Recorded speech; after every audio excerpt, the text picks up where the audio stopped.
بسم اللہ الرحمن الرحیم۔ دوستوں، نبی اکرم صلی اللہ علیہ وآلہ وسلم کا مدینہ کی طرف ہجرت کا 26 روزہ سفر ختم ہو چکا ہے، اور نبی کریم صلی اللہ علیہ وآلہ وسلم نے مدینہ آنے کے بعد 2 اہم کام انجام دیے تھے، جن میں سے ایک تو یہ تھا کہ انصار مدینہ اور مکہ سے آئے ہوئے مہاجرین کے درمیان رشتہ مواخات قائم کیا، اور دوسرا اہم کام مدینہ کے 3 بڑے یہودی قبائل سے میثاق-E-Madina کا پہلا بین الاقوامی معاہدہ کیا۔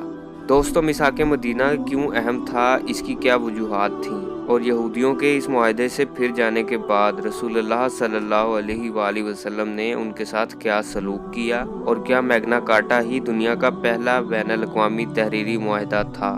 ناظرین، مدینہ میں حضرت محمد صلی اللہ علیہ وآلہ وسلم کی آمد سے پہلے یہاں کے تمام تر معاملات بشمول حکمرانی، سیاست اور معیشت پر یہودیوں کا کنٹرول تھا، ان کی اجارہ داری تھی۔ ان حالات میں یہ کیسے ہو سکتا تھا کہ مدینہ پر یہودیوں کی بجائے مسلمان حکمرانی کریں؟ اور ظاہر ہے کہ یہود مسلمانوں کو اپنے لیے خطرہ سمجھنے لگے تھے، اور چونکہ کفار مکہ کی طرف سے بھی حملے کا خطرہ ابھی تک ٹلا نہیں تھا، تو اس سے پہلے کہ مدینہ میں بھی مسلمانوں اور اسلامی ریاست کو کوئی اندرونی یا بیرونی نقصان پہنچے، نبی صلی اللہ علیہ وآلہ وسلم چاہتے تھے کہ یہاں کے مقامی لوگوں اور خصوصاً یہودیوں کے ساتھ ایک معاہدہ طے کیا جائے۔ تو دوستو، یہ تو تھیں چند اہم وجوہات جن کی بنا پر نبی صلی اللہ علیہ وآلہ وسلم نے مدینہ آنے کے بعد ہجرت کے پہلے ہی سال میں یہودیوں سے ایک معاہدہ طے کر لیا۔ لیکن اب ہم آپ کو یہ بتائیں گے کہ یہ معاہدہ کیا تھا اور اس کی شرائط کیا تھیں۔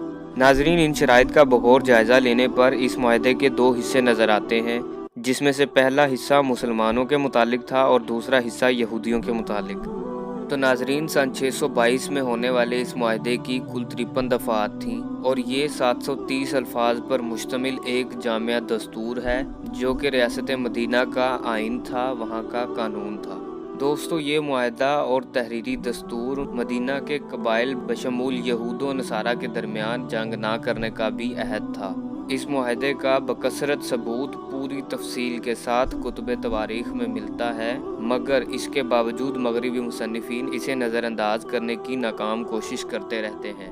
دوستو، اس معاہدے کے اہم نکات یہ ہیں۔ نمبر 1، تمام مسلمان اپنے آپ کو رضاکار سمجھیں گے۔ نمبر 2، مسلمان آپس میں امن و اتحاد قائم رکھیں گے، جو اسلام کی بنیاد ہے۔ نمبر 3، اگر ان میں کوئی اختلاف ہو تو حضرت محمد صلی اللہ علیہ وآلہ وسلم کے فیصلے کو تسلیم کریں گے۔ نمبر 4، مسلمانوں کے مختلف عناصر کو حقوق و فرائض کے لحاظ سے مساوی سمجھا جائے گا۔ نمبر 5، فوجی خدمت سب کے لیے ضروری ہوگی۔ نمبر 6، قریش مکہ کو پناہ نہیں دی جائے گی۔ تمام مہاجرین کو ہر معاملات میں ایک قبیلہ کی حیثیت دی گئی، جبکہ اس منشور کی روشنی میں انصار کے قبائل کو اسی شکل میں تسلیم کیا گیا۔ نمبر 8، تمام معاملات کے لیے اور آپس میں اختلافات کے لیے حضرت محمد صلی اللہ علیہ وآلہ وسلم کا فیصلہ قطعی ہوگا۔ دوستو، یہ تھا پہلا حصہ جو کہ مسلمانوں کے متعلق تھا۔ اب چلتے ہیں دوسرے حصے کی طرف، جس کا تعلق یہودیوں کے 3 قبائل سے تھا، جن میں بنو قینقاع، بنو نذیر اور بنو قریظہ شامل تھے۔ نمبر 1، مدینہ میں رہتے ہوئے یہودیوں کو مذہبی آزادی ہوگی۔ نمبر 2، مدینہ کا دفاع جس طرح مسلمانوں پر لازم ہے، اسی طرح یہودی بھی اسے اپنی ذمہ داری سمجھیں گے۔ نمبر 3، بیرونی حملے کے وقت مسلمانوں کے ساتھ متحد ہو کر مدینہ کے دفاع میں حصہ لیں گے۔ نمبر 4، ہر قاتل سزا کا مستحق ہوگا۔ نمبر 5، مسلمانوں کے قتل ناحق پر اگر ورثاء رضامندی سے خون بہا لینے پر آمادہ نہ ہوں تو قاتل کو جلاد کے حوالے کیا جائے گا۔ نمبر 6، تمدنی و ثقافتی معاملات میں یہودیوں کو مسلمانوں کے برابر حقوق حاصل ہوں گے۔ نمبر 7، یہودی اور مسلمان ایک دوسرے کے حلیف ہوں گے، کسی سے لڑائی اور صلح کی صورت میں دونوں ایک دوسرے کا ساتھ دیں گے۔ نمبر 8، مسلمانوں پر جارحانہ حملے کی صورت میں یہودی مسلمانوں اور یہودیوں پر حملے کی صورت میں مسلمان ان کا ساتھ دیں گے۔ نمبر 9، قریش یا ان کے حلیف قبائل کی یہودی مدد نہیں کریں گے۔ نمبر 10، یہودی اور مسلمانوں کے درمیان کسی قسم کے اختلافات کی صورت میں عدالت حضرت محمد صلی اللہ علیہ وآلہ وسلم کی ہوگی اور ان کا فیصلہ قطعی ہوگا۔ نمبر 11، اسلامی ریاست کی سربراہ حضرت محمد صلی اللہ علیہ وآلہ وسلم کی ذات ہوگی، اور یہودی بھی آپ کی قیادت و سیادت کو تسلیم کریں گے۔ اس طریقے سے حضرت محمد صلی اللہ علیہ وآلہ وسلم مسلمان اور یہودیوں کی متحدہ افواج کے سربراہ بھی ہو گئے۔ نمبر 12، ان کے اندرونی معاملات میں کوئی مداخلت نہیں کی جائے گی۔ نمبر 13، شہر مدینہ میں ایک دوسرے فریق کے ساتھ جنگ کرنا حرام ہے۔ دوستو، ان شرائط پر 1 ہجری میں میثاق-E-Madina کا یہ معاہدہ طے ہوا، اور اس معاہدے کے بعد نبی اکرم صلی اللہ علیہ وآلہ وسلم کچھ عرصے تک یہودیوں کی طرف سے ممکنہ خطرات سے محفوظ ہو کر دین اسلام کی اشاعت و ترقی میں مصروف ہو گئے، اور ساتھ ساتھ اندرونی معاملات اور مذہبی آزادی کے قائم رہتے ہوئے یہودی دین اسلام سے متاثر ہوئے اور ان کی تمام تر غلط فہمیاں بھی دور ہو گئیں۔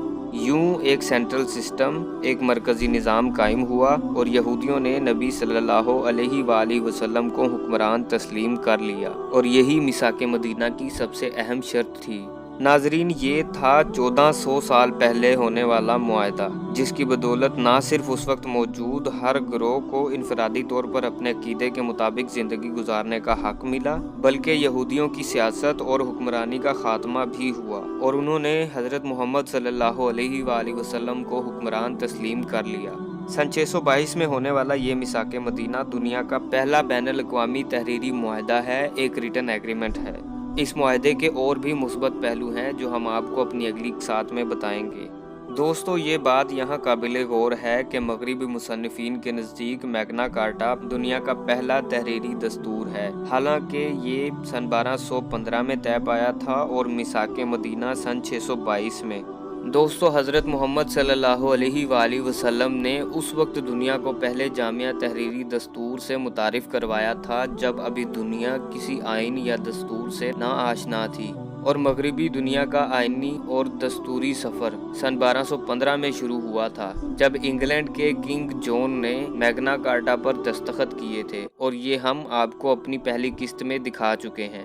جبکہ اس سے 593 سال قبل سن 622 میں ریاست مدینہ میں حضرت محمد صلی اللہ علیہ وآلہ وسلم کی طرف سے ایک جامع تحریری دستور دیا جا چکا تھا، مگر یہ امر نہ صرف باعث حیرت ہے بلکہ باعث صد تعصب بھی ہے کہ میثاق-E-Madina کے اس تاریخی اہمیت کے اعتراف میں اکثر اہل مغرب نے ہمیشہ تنگ نظری، تعصب اور علمی بخل کا مظاہرہ کیا ہے۔ اگرچہ مغرب نے انسانی حقوق کے تحفظ کے لیے دستوری سفر سن 1215 میں شروع کیا تھا، مگر عام آدمی تک اس کے اثرات پہنچنے میں صدیاں بیت گئی تھیں۔ اس کا ثبوت اس امر سے بھی ملتا ہے کہ ریاستی حکام کے خلاف عوامی شکایات کا ازالہ کرنے کے لیے محتسب یعنی اوبسمن کا تقرر یورپ میں پہلی مرتبہ سویڈن میں سن 1809 میں کیا گیا تھا، جو ایک عرصہ تک گمنام اور رسمی عہدہ رہا تھا۔ اس کے بہت بعد میں دیگر یورپی ممالک نے اسے اختیار کیا، جبکہ 1 ہجری میں میثاق-E-Madina سے شروع ہونے والا اسلام کا سیاسی اور آئینی سفر 10 سال کے کم عرصے میں اپنے عروج کو پہنچ چکا تھا۔ تو دوستو، اب تک کے لیے اتنا ہی۔ ہماری اگلی ویڈیو تک اپنے دوستوں اور رشتہ داروں کا بہت سا خیال رکھیے گا۔ اللہ حافظ۔